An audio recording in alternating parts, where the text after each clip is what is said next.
Magandang araw po at magandang gabi sa mga nakakapanood sa gabi at sa lahat po ng naabot ng video na ito. Welcome po dito sa AMBO Avoy Mix Videos. Ngayon po magbibigay po tayo ng reaksyon dito sa ibinalita. Kamakailan lang, isang araw pa lang po ang nakakalipas dito sa ANC. At ito po yung balita. Espiya po ito ng China na nahuli. So ito po. Filipino authorities arrest a suspected Chinese spy in Makati City on January 17. Two of the suspect's Filipino accomplices were also caught. This was announced during a joint media briefing by the National Bureau of Investigation, the Department of Justice, and the Armed Forces of the Philippines. The alleged spy, believed to be a soldier of China's People's Liberation Army, was under surveillance by the NBI since December 24 last year. Kung mapatunayan talaga mga espiya ito, kasi anong ginagawa niyan dito? Wala namang kontrata yan dito, walang job, Tapos ganun pa, kahina-hinala yung mga equipment nila, talaga nag-i-spy talaga sila sa mga military, parang nagmamap sila ng mga military dito, kung saan-saan pwedeng siguro sila sumalakay. Kung eto, espiya, sa ibang bansa po kasi ang hatol ng espiya ay kamatayan, Kaya mahal po ang bayad sa mga spy, Pero pag nahuli ka, sa ibang bansa, yan po ay death penalty o yung tinatawag na babariling ka, yung death squad kagad ang talagang haharapin mo rito, Ngayon, ewan ko kung anong gagawin nila rito sa mga espiya na to. Sige, tingnan natin. December, na-share sa amin ng Naval Intelligence ng Armed Forces of the Philippines ang isang information na merong Chinese group na nagpunta dito sa Pilipinas at nagmamanman sa ating territory. Fortunately, yung aming cybercrime team, with the help of the Special Task Force, were able to locate yung tao. At nakilala namin yung technical software engineer na si Deng Wanqing na isang Chinaman. The suspect was arrested in his car carrying equipment believed to be used in spying activities. Pakasalbahe talaga nitong taong to. Hindi na sila nakontento. Kala ko ba maunlad yung bansa nila, Maunlad yung ekonomiya. Ano pang ginagawa nito dito? Maliit na nga itong bansa natin, dami na nga mahirap dito, tapos gaganituhin pa nila. Mga walang puso itong mga government ng China, malamang inutusan ito talaga mga to Yung nahuli po natin, isang Chinese national, it's PLA University Science and Technology. Ayan po, PLA siya. So, dapat yan, death squad Sa ibang bansa, death squad yan. So, since dito, wala tayong ganyan parusa, yung parusang kamatayan na yan, Diba? PLA, University of Science and Technology. Kaya, People's Liberation Army, University of Science and Technology. So, mga dekalidad na army ito ng China, Pero nahuli po sila, Siguro, lack of experience, Talagang magagaling na spy ito, dito mahuhuli. So, huli po sila. Which is controlled and operated by the People's Liberation Army. Itong nahuli po natin ay isa siyang specialist in terms of control engineering. The vehicle was equipped with LiDAR cameras which could capture detailed 3D models of environments. Camera, LiDAR, save lahat dito. The suspect's car also carried a global navigational satellite system that can directly... So yun, nina-navigate nila, minamap nila yung Pilipinas, pinag-aaralan na nila yung mga military facility dito, yung kung saan area ng mga kampo o saan nag-ooperate ang ating mga militar, kung paano ito mag-ooperate. Para nung sa gayon, magkakasakupan, ay alam nila kung saan-saan mapato, kung saan mapupuntahan itong mga kampo na ito.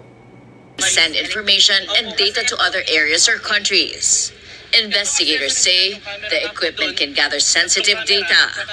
They have this GNSS RTK, Global Navigation. Ang tanong po, gaano na sila kaya katagal dito, siguro yung mga information sinesend nila sa may pinakamalapit na post. So ano po yung pinakamalapit na post, no, na pwede nilang pagsendan? Yung barko ng China na nasa Zambales malapit sa Scarborough Shore. Siguro kaya ayaw umalis yun doon dahil sesend sila ng information doon. Satellite system, real-time kinematics. Ginagamit ito in terms of mapping and navigation for military operations. Kasi mayroong GPS tracker ang team na naka-install na hindi nalalaman ng subject. Nag-frequent sila sa mga critical infrastructure, specifically military camps, bases, police camps. According to the NBI, the group regularly traveled to military camps and facilities, seaports, airports, and even shopping malls. Ongoing yung investigation namin kung bakit kasama yung shopping malls. Grabe, no? Lahat ng mga pwede nilang makuhang information, no? Mga airport, kasi lahat yan, mga free port na yan, pwede yung gawing military installation. Comprehensive images of the terrains and structures and the overall topography of the potential targets without consent matchless authority from the Philippine government. Alarming in the sense na itong mga equipment is capable of producing coordinates. AFP Chief General Romeo Browner adds a Chinese national who possessed the same equipment was also arrested last year. Sa ngayon po, we are still conducting also the forensics on the equipment. But initially, what we saw in the equipment were pictures of camps, no? Picture ng Fort Bonifacio, picture ng Camp Aguinaldo, picture ng Camp Crame, and so on. So, tinitignan po namin lahat ng connection nitong mga ito from the RAV4 na nakuha po natin yon. The Toyota Innova that we apprehended, we captured last year, the underwater unmanned. All of these devices, including the ones that we saw in the vehicles, are all data collecting devices.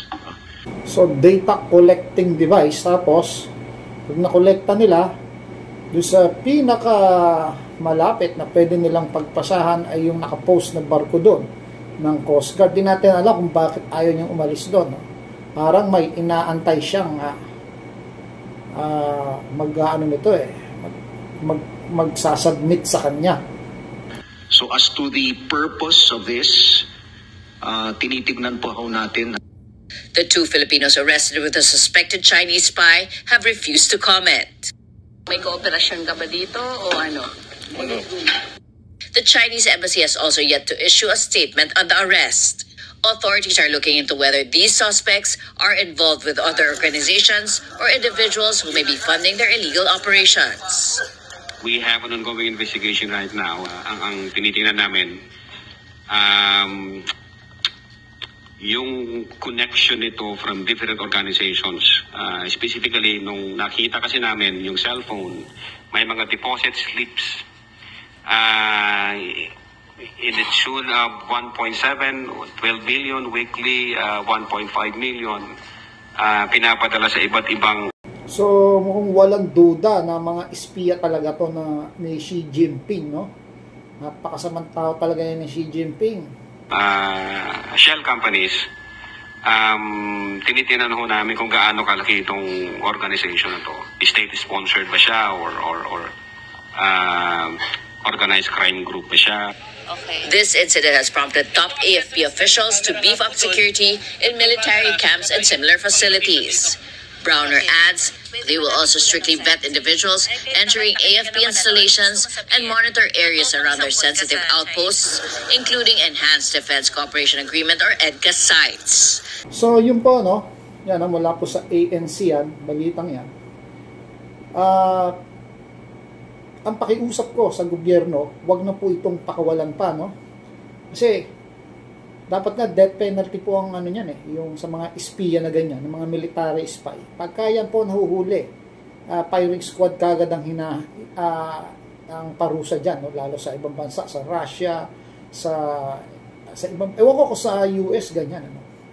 Firing squad kagad yan. Baka sa China ganyan din. Pag na-inspire mo sila at nahuli ka nila is firing squad kanila. Pero dahil wala nga tayong dito, death penalty, huwag pong pakawalan yan. Kahit anong gawin ng China na pakiusap, dapat kasi papatayin yan wala kang ganon, life sentence po. Pakawalan yan kung talagang hindi na hindi na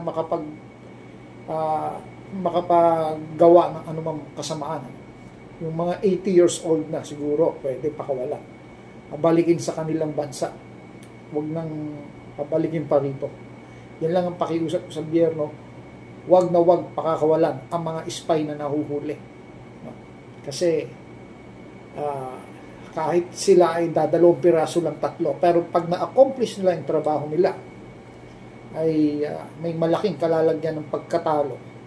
Malaking pagkatalo sa atin yon kung ma-accomplish nila yung trabaho nila. Pagkatapos yan, ito pa yung isang balita. Nakita ko ito sa Google na ang ini-espayan nito, mas malawak ang ini-espayan nito.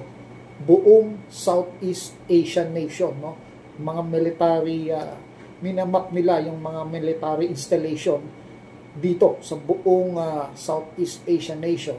Ibig sabihin, bakit nila ginagawa yan? May masamang balak po ang China sa Southeast Asian nation, no? May masama at talagang gusto nilang kontrolin itong bansang to. Kaya kung hindi kikilos ang ASEAN o Southeast Asian nation, ay baka huli na ang lahat at sama-sama tayong talunin itong China ito. At buti na lang at ang Amerika ay nagsisilbing tinik sa kanilang lalamunan, no? Na nariyan para tumulong sa atin. So dapat makipagtulungan po ang ASEAN sa US, sa mga bansang ito, sa Japan o dito sa Australia. Magtulungan po tayong lahat laban sa kaganidad nitong China na ito. So maraming salamat po. Hanggang sa muli, ito po ulit ang Avoy Mix Videos.